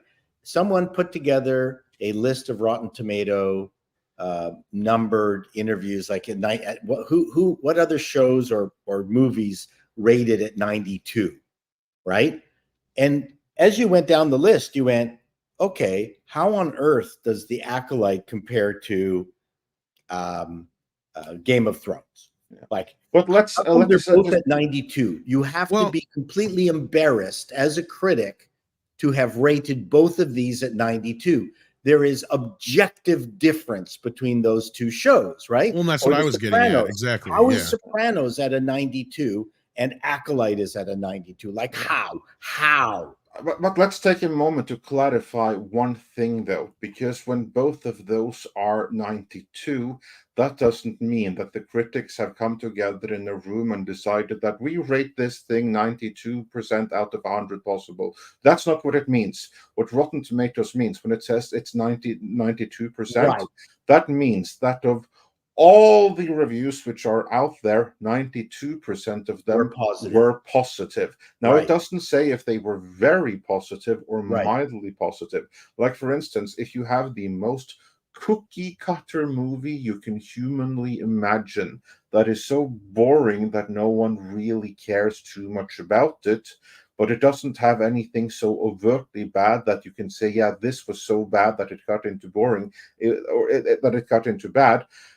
It was just there and meandering and kept you mildly entertained enough that you under doubt give it a positive review, and everyone feels the same. That's going to get 100% on Rotten Tomatoes. Right. Without anyone being a big fan of it. That's kind of like the thing to keep in mind with Rotten Tomatoes. So what the numbers we're seeing here is that the total number of reviews from professional critics, which are positive, are now 83%. And that's embarrassing, because that means that a whooping total of 17% of critic reviews are negative. And for something that is as poorly structured here, that's an issue, because that means that 83% of critics don't know their jobs. They're too busy with focusing on DEI and how good it is with representation than to actually give a fair assessment of the show. Exactly. Like, and that's leads us to the next part where they're kind of gaslighting is, you know, they're also saying that, you know, these critics, don't listen to them because they're claiming that it's breaking canon. It's not, because it's, and then they come up with other like excuses for that shit. It's like, so they're even trying to come up with like excuses for the legitimate gripes, right? And the legitimate problems that people are having with this show. And it's such a gaslighting fucking, it is so horrible that I've never seen this kind of shit and this discrepancy in my life. And you're 100% right. We should be pointing out more so hitting them hard with they're the ones who are review bombing the show, regardless of how it works. Rotten Tomatoes is making them look bad, right? And these critics need to stand up and start saying, no, I'm giving this show a bad review. This is not the rating it should be getting. Because from what I understand is Rotten Tomatoes is the one that decides if it's a positive or negative review. Don't they have a threshold? Like 60%. Yeah, but I mean, we've sit here and we've seen these things where they sit there and bash the shit out of a show or a movie, yet somehow it's a positive review. Well, actually, it's the critic themselves that decide that. I've heard that actually it's not always up to the critic now, Andre. So I'm confused. Really, on they've that. changed that then. Because That's what I've said. I've heard both stories on that now. Yeah, it used to be that the critics, they would have to do a check if this is positive or negative, and then they can write whatever the hell they want in the comment section. That's how it is. If that's changed, I don't know anything about that. Yeah, I don't know. See, I heard that originally too. Yeah. What we have seen before is that they would mark it as a positive. We saw this really with the Rings of Power. That's the first time when I really noticed it, that you had reviews that were positive, probably because there was a corporate expectation that they be positive, but they read as negative. And I wouldn't be surprised. I haven't gone through all of the reviews for the Acolyte, but I wouldn't be surprised if there's a lot of that in there as well. But the Rings of Power, that was a special one, because that pilot, it was so bad, so unbelievably bad, and it was seemingly praised so much in the media. And Anthony, it wasn't us who we may have told you, informed you of this, but we weren't the ones who did the report. I'm trying to remember who actually did it. It was Vulture, I think. I think it was Vulture. If you go back a few months, just look for Rotten Tomatoes. We did the video where we broke down that story, but we were not the ones that did the research and everything on it. We added to it. We took a core article, we went through that, and we added in, as we do here, we added in a wider context and even more examples to hopefully make your viewing experience even more informative than would have been reading the article on its own, because that's the approach that we always take. But yes, we did, I believe, the single most extensive video reporting on that story. So do check that out. Just to my knowledge, yes. And yeah, at that time, I think that's when we had learned that the critics decided, but I have since heard that that's not always the case. But then again, what does it matter when we've heard that basically all it costs to get a good review is $50? That's fucking cheap. I'm sorry, but my dignity costs a little bit more than $50. Like Andre's telling me I got to start watching this crap. I'm starting thinking about charging him like fucking $100 an episode. Just to watch it, let alone review it. No, I'm kidding. But yeah, so this whole fucking Forbes thing and the media coming out against us now, I find it hilarious, taking back to my initial point, because I think with it, we're approaching the final reel a lot quicker than we had anticipated initially, especially out of Disney, because from what we keep hearing is Lucasfilm is kind of one of the last places that hasn't been like told that they have to change things, or they're kind of isolated to where we've heard Kevin Feige knows he's fucked up. Pixar actually put out a semi-decent movie this last weekend, so if there was any of the intersectionality bullshit in it, or modernity in it, or whatever word you want to insert there, it's been edited out or muted. So I mean, yeah, in that case, whatever, good for them, I guess. But yeah, any final thoughts on this, Paul or Andre, before we move back into super chats? Let's carry on. All right. Well, Packing Pro, did we read this one or not? I know it was on the screen. It says Ryan, he'd have no one to replace with them. It'll take another generation to get classic talent back. once we get back colleges from woke. And this, I think, was in response to the other super chat from before. As far as I think fixing things going forward. Yeah, and this is a very good point, because this is the problem that Yeah. you have with Disney right now. Even if they decide we're going to change course right now in this moment, they no longer have the brain trust with which to do it. All of the good people are gone from Disney. All the good people are gone from Marvel. They have to hire new people and get talent back into the company, because all they have right now is activism and nothing but activism. That's what they got. So they can't fix it right now. They have to get talented people back into the company. All their institutional knowledge and institutional talent is gone. And this goes to the great reporting from Film Threat that reported specifically on Pixar and Disney Animation, where all of the experienced old white dudes were basically bullied out of the company and replaced by a new breed of animators that aren't even skilled, that are only hired more or less because of matters not related to their formal education, let's just say. And most of them couldn't even animate, so they were moved to story group instead, and they're just activists. And that's kind of like what you see in the storytelling there. Yeah, which we kind of learned from the excellent reporting over at Film Threat. Yeah, where they basically reported that, yeah, that's all these ladies were being taught in these seminars or whatever the hell they were through these female groups. They weren't actually being taught any skills. They were just being taught how to spot problems and get rid of white people. Yeah, this is how you Me Too your boss and take his position. Yep. Yeah. That's exactly what it was. And then Rin Wesley says with 499, we can definitely have a movie like The Conversation, but would many people watch it? People today don't have the patience for that kind of movie. I don't know. To stick up for point I'm making, I think audiences have been taught to have reduced expectations, knowledge, taste. Their taste has been reduced. Yeah. Well, this is a very nuanced conversation because you have several levels to this, I believe. Yeah. Would they make a movie like The Conversation now? Yes. Problem is, this goes like with my Rain Man point, right? It wouldn't be the movie that they made then, unfortunately. It would be a movie that would get buried on streaming somewhere that nobody would talk about.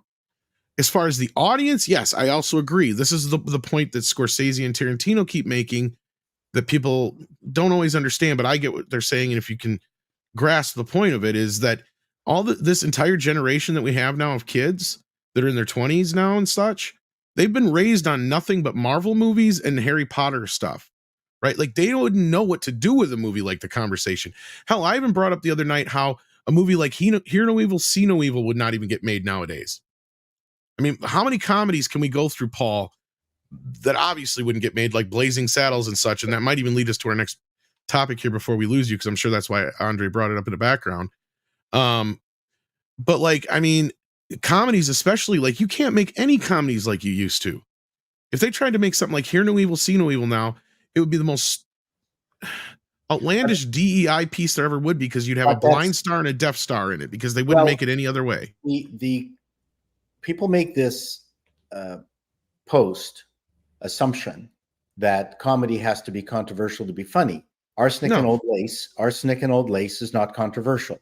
We have more of an issue with regards to those kinds of gentle comedies like Dave, an Ivan Reitman movie. We're missing more of those than we're missing 40-Year-Old Virgin or Everything About Mary, to tell you the truth. That's my perspective. In a way, I agree with you, but I watched See No Evil, Hear No Evil the other night, and I implore you to watch it again. And the reason why I watched it again, because even though I've always loved it growing up, I didn't know that Gene Wilder rewrote that movie. And he went to great pains to make sure, and it's clear in the film, and this is the thing that's funny about this movie now, because if you brought this movie up to people, I think people would try to cancel it. And be like, no, watch the fucking movie, because what it's about is about a blind and a deaf person who don't want to be judged by the fact that they're deaf and blind, and then they're put into the situation where they have to use what skills they do have to get through it. And if you watch the movie now with today's lenses, it's like these kids, if they could make woke movies like this, then we'd be fucking fine. Because by standards, the movie is technically woke in quotations, but it's not a woke in a way that it's preaching to you. It's just basically saying, guess what?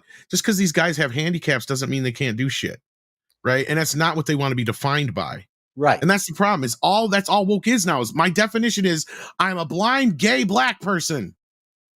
Right. Like that's what it would be, like that's the problem.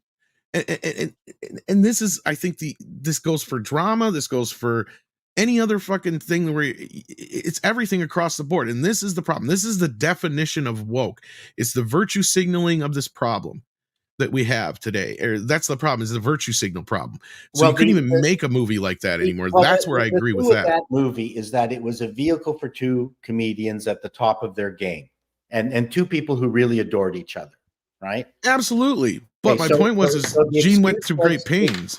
The excuse was that this was a vehicle for them as talent. Now, our assumption is that you'd have to hire a blind person to play a blind person and a deaf person to play a deaf person and not make it based on who the personalities were. I remember on Johnny Carson, they were talking about golf and Sammy Davis Jr. was on and Carson, without irony, said, "What's your handicap?" And immediately Sammy Davis Jr. said, "I'm a one-eyed black Jew." And we were howling with laughter. I remember they were talking about golf because who is it? Dean Martin was on. Yeah. Along with Sammy Davis Jr. The Rat Pack were on Johnny Carson. They were talking about golf. What's your handicap? I'm a one-eyed black Jew. I mean, that was a fantastic joke that actually went viral. We all talked about it on the water coolers. Well, on that note, they are going to try Spaceballs too. Spaceballs, yes. So this has been, I don't know, because Amazon has the rights, and I'll tell you why. Because it's Mel Brooks' biggest selling video, believe it or not. And it's one of my least favorite movies of his. Really? Yeah. Actually, I love it, and it's Andre adores it. But that is my Spaceballs is my Star Wars. You know what? I'll tell you this. You may not like it, Paul, but it's because of this movie that most kids know who Mel Brooks is still. Oh, I get it. Because Blazing Saddles and Young Frankenstein was 10, 15 years before this movie. I just got the sense that this movie was way too late in the parody column. And number two, Mel Brooks didn't really understand sci-fi. It probably was too late when it came out. I'll agree with the maybe a little too late, but I don't know about the other part so much. But I'd love to have the conversation with you. I'll have to watch it again, see if I find it funny this time. I thought it was. See, because to me, way better. Is it his best film? No, but is it up there in the top 5? Yes. Wow. Okay. Well, that's interesting. I'll have to watch it again. See, because to me, it's like probably Blazing Saddles, then Young Frankenstein. Although Young Frankenstein is really a Gene Wilder film. Yeah, it is. And then probably, God, then it's tough because Producers is so good. So like somewhere in there between the Producers and whatever, it doesn't matter. Then probably Spaceballs, so maybe even Spaceballs above Producers some days, depending on which day you ask me. But no, of course, Blazing Saddles and Young Frankenstein are better. I'm not going to deny you that at all. Well, but I don't know. It's a little better. It's a lot better than Silent Movie and some of his other ones. That's for sure. But Gad, I don't know. He gives me zero hope for this. And Andre, I know this is a bigger deal to you too. So how do you feel about this? Well, I kind of wish they would have left it alone. And, I agree. And Hollywood is very excited about Josh Gad starring in it because it says so. They point this out in the Variety piece that he has the EGOT status, which basically means that he has won Emmy, he has won Oscar, he has won Grammy, all the awards basically, and they're super excited about Tony for him. Tony, yeah. But just speaking from he's super duper talented and everything like that. But I have never ever seen a performance by his where that stood out to me like, wow, he's a highlight. I've never had that with him ever. No, he's like you take John Candy and Rick Moranis are towering comedians. Yeah. I wouldn't put Josh Gad in that level. I think that he's probably, as an actor, he's probably the perfect jack of all trades who can do kind of like any kind of character in a sense, especially the more flamboyant characters. But would I want him as the, I don't know, the son of Barf or something like that? Oh, you think that's what he's going to be? I was figuring Son of Dark Helmet because he's got this thing with Rick Moranis now. Because here's my other thing is he the key to getting Rick Moranis in this? Because do you guys remember that we just found out not too long ago that Rick Moranis got offered more money than anybody else to be in Ghostbusters Frozen Empire and still turned it down. Hopefully there'll be a third one and they'll offer him even more this because time. the reason he's been wanting to do this Honey, I Shrunk the Kids reboot that hasn't gotten off the ground yet, evidently, because it's been in talks for like 4 or 5 years. It's been in talks since Ghostbusters Afterlife. And they offered him more money than everybody else in Frozen Empire. And even Bill Murray. And he still didn't come back. Yeah. And Josh and him are supposedly working on that Honey, I Shrunk the Kids reboot is why I brought it up, because Josh is replacing the other guy as his son in the movie. So I was thinking he's going to end up playing the son of fucking Dark Helmet or something like that. Or maybe the apprentice. Okay, fine. Okay, if that's the key to getting him back, then fine. I don't know for sure. I don't know for sure. I'm just speculating here. Maybe, because honestly, I don't know if Rick would do this or not. Well, and what are they going to parody? That's just it. Are they going to sequel trilogy? Maybe. I mean, actually, I don't even think that the sequel trilogy. The problem with that, and we talked about this last night, I don't think you can do that anymore, because the problem is here's the thing where I disagree with you a little bit, Paul, on Mel and whoever, I can't remember the other writer. I think they actually did get sci-fi, because the first Spaceballs worked for obvious reasons, because it's his biggest video seller, regardless of what you think of it. And my point is, and he has said this himself in interviews, of course I love Westerns. Of course I love the old monster movies. Of course I love the Star Treks and the Star Wars. Otherwise I wouldn't be able to make these movies. So that's the whole point, is he does like these things, because to be able to make parodies that are good, you have to like them. Oh, no, I completely... Airplane and all those other things work because those, and Naked Gun work because they loved those kind of shows and movies. And once you get to the Not Another series, though, see, you know what I'm talking about? Like, not another superhero movie or not another scary movie, whatever those stupid things are, teen movies and all those shit. Those they don't give a shit about, like the 300 parodies and all that stuff. They don't like this movies. So they're just being mean-spirited, and it's just a bunch of stupid shit. So I have a feeling that's what this is going to be too, because they don't really get it anymore. You don't like the Star Wars anymore, so why would you be making fun of something you love like this? It's just, you're just being mean to something you don't like at this point. That's what I was getting to anyway. So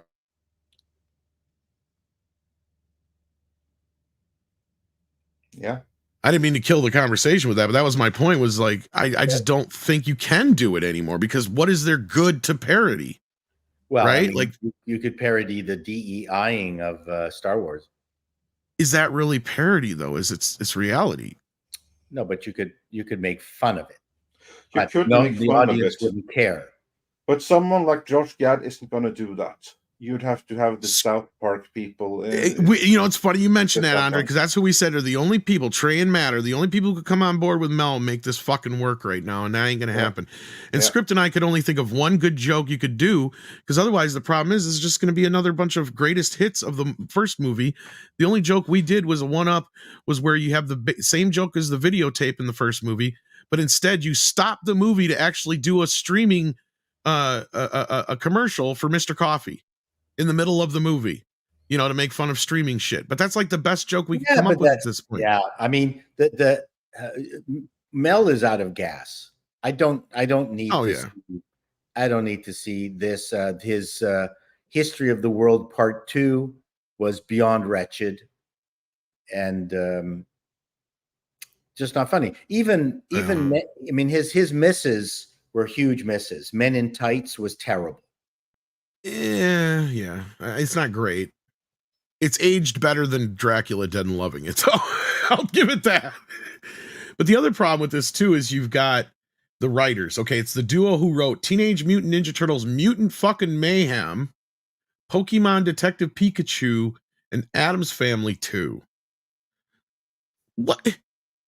You're making a sequel to Mel Brooks's biggest selling video of all time, and you've got that for your writers. Yeah, the writers just killed it for me. As far as biggest selling, I would just like to point out that that My Dingling was Chuck I know. Berry's biggest hit. I know. So I don't think that is necessarily a valid metric. Well, this is what Mel Brooks has said before. He's like, Blazing Saddles sells great. Young Frankenstein, of course, all the time. But believe it or not, my number one selling video by far is Spaceballs. Right. Yet The Producers is his very best movie of all time. Oh, and it's not about quality, Paul. It's about the fact that, video sales. Yeah. I totally get it. I'm just telling, there's no accounting for taste. And that's probably why we're getting this, is because of video sales. I guarantee it, because Amazon just bought MGM not too long ago. We just got the 4K right after Amazon bought them. They saw those sales on the video. They probably get good views on Amazon Prime. They're like, we're doing a sequel to this. And the point is the joke is Mel said he was never gonna do a sequel. That's the whole point. In fact, I think that was one of the deals he made with Lucas when he made this, because he was not supposed to make any toys, and I think he wasn't originally supposed to make any sequels. I mean, it was a gentlemanly handshake kind of deal from my understanding too. That's the problem. Well, and that's why the joke in Spaceballs 2 is the search for more money. Yeah, and there was the sucking joke. I mean, it's a very funny Jews in space thing. They even had a segment, Jews in Space. I mean, it was of its time. It was. And honestly, I can't remember the comedian now, but he actually did a viral thing that was actually funnier than the movie ever could have been. And he put up a bunch of posters in some subway that said Spaceballs 3, the search for Spaceballs 2. I'm like, we want that movie. The funniest parody in this realm is Galaxy Quest. Oh, yes. Yeah, I agree with you there. Absolutely. Yeah, no worries. That we can definitely agree with. But on that note, let's get back into these super chats, because I know we're losing you, Paul, soon, and Andre's got to get running here too. G-Dog sent us in a super sticker. Thank you so much for that, G-Dog. Let me see if I can see what it is real quick. I'm sure they got it in the mod group. If I can get back in there. Let's see here. It is a thumbs up. Thank you for that. If you haven't hit the thumbs up yet, please do. Reggie Reg sends in $2. Says, is it crazy? I think Jedi cholesterol is the Sith. No, the Jedi diabetes will do that to you. I think it might be a female, because I'm thinking of the size of zipper mouth, and this individual's not that imposing. It's probably going to be one of the mothers. Yeah, that could be. I'm thinking initially they're trying to position and fool us and have not Ezra Miller as it, but he's pretty tall, and this Acolyte is kind of tiny, so I didn't take that into consideration in my video. God, you got to take a look at all the clues, right? So basically, it's J.J. Abrams style mystery box with misdirects and everything, and it's be like shocking reveal. That's what it's. Yes, it's going to be a shocking reveal where absolutely none of the clues add up to that. Yeah, I've seen some detective stuff where what? I've wasted my entire time trying to figure out who the bad person was, and not a single clue actually points to the perp. There's a couple of Agatha Christie novels that are like that, where that's what happens when you've written so many detective stories as Agatha Christie has. Sometimes she pulls that trick. Great. Okay, where'd that person come from? That's a cheat. So I wouldn't put it past them to cheat on this. Packing Proton sends in 5 and says, yeah, my reference was to Faulty Towers and Basil the Rat. I think he meant that Disney was really ripping off Mouse Detective. 2 different points. So there you go. So everybody was right. There you go. Look at that. And Woke Gary Wars. Starchild gives it the actual title it should be, Woke Wars. Yes. Walter Tomaszewski sends in $1.99, says, what derailed Paramount Skydance merger? Oh, that's an easy answer. Redstone did. Sherry did. Yeah. Because she's an egomaniac. Well, not enough cash on the table. Probably. I don't think it's so much about the cash anymore, Paul. Oh, yeah. What it'll be is there'll be a lot of other people's money and side deals and stock options, stuff like that. Anyone who's buying Paramount is going to try to put as little real cash as possible into this. You have to look at it from this perspective, Paul, and I'll try to keep this as concise as I can, considering I know we're on such a tight schedule here. She is trying to do everything she can not to show that the first major studio that was taken over by a woman in history wasn't completely fucked up. Yep, and that's basically what she's coming to no way out of this. No. That's really what it boils down to, I think. She blew up Dad's pet, and there's going to be ego involved. I totally get it. And I'm not saying he didn't run the tires ragged and fuck it up quite a bit before she got the car to begin with, but she literally just ran it into a fucking ditch and then drove it home and tried to claim she didn't do anything wrong. She's like, have you ever seen Wolf of Wall Street with Leonardo DiCaprio? Yes. Okay, you know that scene where he drives home on fucking Quaaludes and thinks he didn't hit anything, and then he looks outside and his car is fucking trashed? Yeah, that's Sherry Redstone right now. Yeah, sure. But I mean, these are people with enormous amount of power. So they're in another world. They're not like us, as F. Scott Fitzgerald said. It's hard to even fathom. Yeah, no. So that is kind of went stalemate for now, but I have a feeling it'll fire back up here before too long. Pablo Papano sends in 5, says the Acolyte probably gets more attention because of Gary and Midnight's Edge, etc. critique. Yeah, I actually brought this point up the other day, even though I got kind of blasted about it. It was like, the more we talk about this, that's the only reason people are watching it. It's like otherwise, if nobody was talking about it, like Star Trek Discovery and such, nobody would be watching it. Nobody is watching it. That's the thing. I mean, it's in this final. Has the final episode even been yet? I think it has. No one cared. I think it has, yes. Yeah, no one cared. No. Because it has no fans. It has no viewers. It's so bad, it's not even getting hate watched. Nope. Sorry, I was taking a drink there. And then we got Newark again, who says, for the record, I don't work for Chato. I just know he'd fire me if I was on YouTube at work. It gave me a laugh thinking about it. Cheers to you all. Sure you don't. Yeah, there we go. Okay, Paul, you have an employee, so that's now trying to deflect attention. Who just got busted? You need to. I can see Paul like Mission Impossible, setting up stuff to try and figure out who's doing it. Doug 1985 says, I love Fury Road and Furiosa, Tom, Andre, and Paul. I completely understand and agree what you guys are saying. Like what you like and move on. Yeah, exactly. Yeah, exactly. I'm not going to tell you not to like it. Yeah. Thunderstorm says, I like the blonde in the show. I pressed send by mistake before I could finish the super chat. Oh, no problem, Thunderstorm. Yeah, but thank you for another super chat. Thanks for the support. I'm glad you like the blonde. The God King is here and sends in 35 South African Rand, says, so are we at a point where rebooting Disney Star Wars is the only viable option going forward? Purge the company first, though. Honestly, I think it's even beyond that point. I mean, to me, Obi-Wan Kenobi is when it actually died, right? Like TLJ put it on life support. Obi-Wan Kenobi's the moment it died. This is the funeral. That's where we're at with this shit. I have a feeling after this show is done, because we'll even start seeing it now with episode 4. People will start tapering off now that the big explosive third episode, unless something big happens between now and the end of the show, which I think everybody's kind of predicted where the show is going already. I think we've hit. Well, we've got 2 mysteries, and even in a bad mystery show, you kind of want to stick around to find out what those are. Number 1, who is Zippermouth, and number 2 is what actually happened to the witch beings. Those are, I want to find that out. Yeah, but I mean, my point is there anything as controversial as the power of one, the power of two, the power of many of the rest of the show? Unless there's another moment like that. Give it time. If there's another moment like that, yes. I'm just saying. Other than that, unless there's something very big that happens in the show between now and the end, I think we're literally hit the end of Star Wars.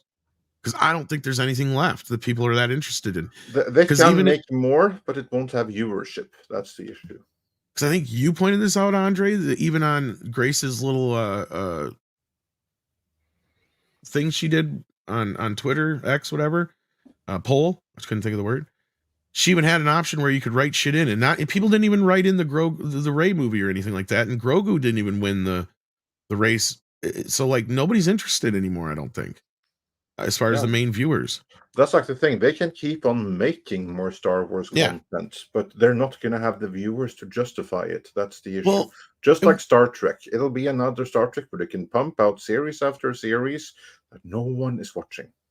And one of the points I wanted to get to earlier when we were talking about the Forbes article, but I forgot to bring it up, is that I think part of the reason why the score is so low has nothing to do with our audience so much, is it has to do with the last remaining Star Wars audience. And I compared it to Velma. Like, I think this is a moment where even the people have come to a point where they're like, no, I can't even deal with this.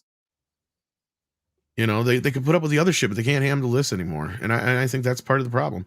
Packing Proton sends in 5 and says, Principal Skinner, Wokester, am I out of touch? Is it me that is wrong? No, it is Nerdrotic that is wrong. Yes, Gary is the problem. You're right. Another problem is that Chato has to go. Yes, he does. And let me make sure we don't have any specific for him. We do have one here. Marksman 117B says for $1.99, Paul will walk out of this like a Vietnam War vet. Well, I was hoping he could stick around because we're going to get through the rest of these super chats and we're shutting her down anyway. Just going to be in a wheelchair. Then Gift of Gab also sent in one for Paul for Australian Ted. Says, Paul, Arsenic and Old Lace is my favorite movie. Watching with my mother, I can think of another movie I enjoyed so much or made me laugh the same. It has genuine charm, not around anymore. Yeah. I mean, watch the Man Who Came to Dinner, or You Can't Take It With You. You mean Guess Who's Coming to Dinner? No, The Man Who Came to Dinner. Oh, I'm not familiar with that one then. And You Can't Take It With You. Both that one I'm familiar with. Absolutely charming comedies. I was actually fired from the play of You Can't Take It With You. Yeah. Good reason. I didn't like my part. I was pissed, so I just Wow. Hey, I met a chick though, so that was fun. Nice. Yeah, always see, good to get it worked out while you're doing a play. And Packing Proton likes Ding-a-ling. Paul Never Trash, Don't Look, Ethel, great song too. I wouldn't go around running saying I like my ding-a-ling.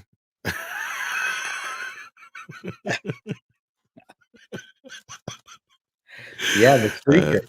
Yeah. They call him the streak. Yeah, that's right. And Packing Protons likes my ding-a-ling and don't trash the streaker as well, Paul. So there you go. And I think that's all for Paul for now. If you had to run real fast. Go. This is one of my business days. Take care of yourself, Paul. Check out Call Me Chato. Yeah. You've been doing Appalling News as well still? Yes, one every Monday-ish I do. I just do one a week now. And that's a good Appalling News, the one I just did. And I released the Acolyte episode 4 today. So please go on Call Me Chato. For those heavy flow days, get Acolyte. Acolyte. That's right. That's what I'm calling it now. The Acolyte. Indeed. Well, thank you for being here, sir. No, as always, thank you very much for having me. Have fun, guys. Take care. We'll hopefully talk to you Friday if I'm not traveling. All right. Bye. See you then. Take care. We only got like 3 left. Hyperguyver 2 sends in 5 and says Wikipedia got caught altering their entries in real time in order to run interference for the shows, such as changing characters' ages and history. I heard about this. I did. So basically, Wikipedia is now changing Star Wars canon to match what they're doing in the show. Brilliant. Yeah, because they didn't do their research in advance. I mean, I thought that, what's the name of that face? The guy in Lucasfilm, the one, Pablo Hidalgo. Isn't he the continuity guy? Isn't he the one to make sure that this isn't supposed to happen? He's just there to tell you that a dog can play basketball. He just doesn't know how. Right. That's what he said. And you think I'm kidding? No, that's exactly what he said. No, I wish you were, but we're not that lucky. No, I know what he meant by it, but it was the stupidest fucking thing ever. Eric Winberg sends in $2, says new garbage worse than last year's garbage. Well, yes and no. I would say we've actually had a pretty mild year when it comes to movies. Wouldn't you, Andre? I would say that this year hasn't been so bad. No, it's been pretty decent. I can't really pinpoint one movie and go, well, that's the ultimate woke movie this year. We haven't had a Bros yet. We haven't had, something that's been that egregious. Even some of the movies like Inside Out 2 that people have expected to be ultra woke. Like I said, whether they were at one point and got fixed or just, naturally it just worked out that way. I don't know. People got to remember that at this point, Disney are the last one standing when it comes to all of the messaging. They are the ones which are holding up the entire fort. As Script Doctor has pointed out several times, there will be no apologies, but the rest of Hollywood has already, in a sense, moved on. And speaking of moving on, we're going to move on for today. I want to thank everybody for joining us. I know we may have some Rumble rants. Oh, we do? Let me check. Let me double check. I don't see any, but let me check the mod group just in case they caught it. I think there's some there. No, they were just showing chat summary. Okay. Oh, never mind then. Well, but yeah.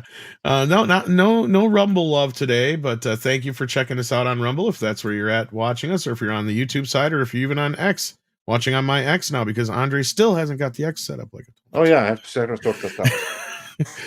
But because of that, we actually have a few extra 100 viewers today, so thank you for that. And with that, we have some videos coming up. You'll find me on some shows later on, like on Fanzine, showing off physical media. In fact, got some good ones this time, so you might want to check that out. Let's see what else is going on, Andre. I know there was something else. We got Midnight's Edge Espanol coming up here in a bit.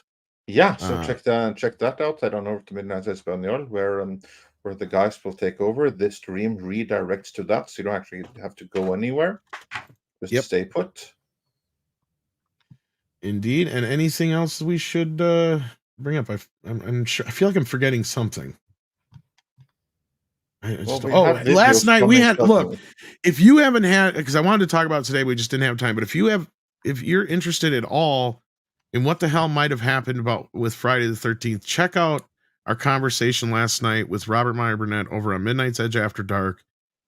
Excellent breakdown of what went down behind the scenes potentially, and what we think is really going on there. And if you want a story of corporate shenanigans, or at least how corporate stupidity works, I think we've hit that with this story here. Like, this is a doozy of a story. It was like CBS said, here, hold my Bud Light. Or A24 told CBS to hold their Bud Light, I mean. Because, man, they did Brian even dirtier than CBS did, if you ask us. So check that out if you have some time to and you're interested in it. I don't know if Andre's had a chance to check it out yet, but I haven't had time yet. I look forward to doing so first chance I get. Indeed. So with that, let's get out of here and take care of yourselves. I'm sure there's something I'm forgetting, but it's time for some wet koalas. In the rain.